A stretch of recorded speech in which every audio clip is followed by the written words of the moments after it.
Luffy versus Katakuri or Luffy versus Kaido? Luffy versus Kaido. Luffy versus Kaido or Zoro versus King? Zoro versus King. Zoro versus King or Luffy versus Doflamingo? Ooh.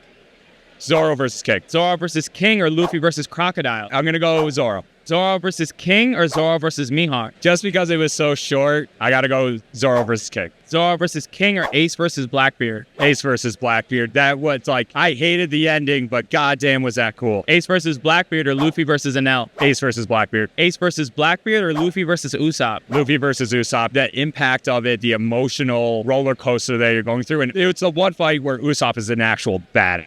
Luffy versus Usopp or Zoro versus Mr. One? Luffy versus Usopp. Luffy versus Usopp or Luffy versus Bellamy? Bellamy. That punch was too epic. Luffy versus Bellamy or Luffy versus Rob Lucci? Luffy versus Rob Lucci. That is peak hand-to-hand combat. The choreo of it was insane. And Rob Lucci was the first person to exhaust Luffy through just pure physical force.